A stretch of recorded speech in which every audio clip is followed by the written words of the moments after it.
time has come to talk about the difference between growth stories that have an impact on your company, your stakeholders, your customers, and those that don't, because it may not be obvious. So let's start off with a little quiz. And I'm going to show you a list of snippets from growth stories and ask you, at least in your mind, to put an X next to the weak or bad growth stories and a Y or a check mark next to the good or strong growth stories. Ready? Here we go. And just take a few seconds. You can see these are snippets from all different cultures and all different places.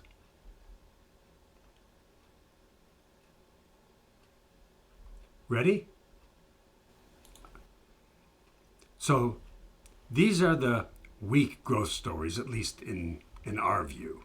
For example, we know how to go after new markets and customers. Oh, that may be a sign that you're growing, but it's not a good story about that growth. Or, for example, we're determined to grow faster. Again, that's really important, but it's not a good growth story. It's a story, perhaps, about good growth. So these check marks show some stories that are stronger, that have more impact. For example, we increased our exports to Latin America by 25% quarter over quarter. Or, for example, we've purchased 4 Epson garment printers, and these are going to expand our capacity by 35% by the end of the year. By the way, these are real growth stories from real participants in our Scalerator. So let's look at the good or strong growth stories together, and let's ask ourselves, what are the commonalities? What are the characteristics of these good or strong or impactful growth stories? So take a look and think for a second.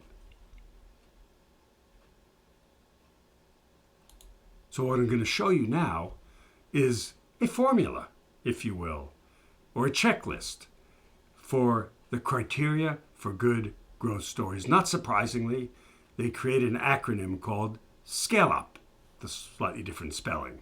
So you have to specify what grew. You have to put numbers on the growth, quantify it. And that has to be both in absolute form and, as you see in the P, in percentages. It's important to name names or label the actors to give it real concreteness and specificity, and also to be explicit about the time frame that that's generating your growth. Be unambiguous, and again, show the percentages. This is what we call scale-up growth stories. Here's some examples. And again, these are real Scalerator examples. Our largest customer paid their outstanding $100,000 bill and put down a 25% deposit on a new order. Growth, right? Our bookings for this year are 25% higher overall, with contracts of almost $250,000. That is going to lead to a 25 to 30% increase this year by the end of the year. We also submitted purchase orders for 2 new packing machines and are hiring 15 people. Now that's not just a story about good growth. That's a good story about good growth. I'll give you another example. Completely different realm. We hired a CMO, Chief Marketing Officer, last week, as well as 3 direct salespeople, and have a search on for 3 additional salespeople and another customer support rep. We then exercised the option to expand our space by 1,000 square feet more. You can recognize this, by the way, is a growth story that has a lot to do with capacity. Or another one. We received, again, these are real. We received a $100,000 order from Whole Foods for 5 of their stores. That's the way customers, big customers, work. They test you out. If this is successful, in just 6 months, they'll place an order for 100 stores, And that will be about $600,000 of revenues for us, a 35% increase for this year. Remember, the growth stories quantify growth in customers, capacity, and cash.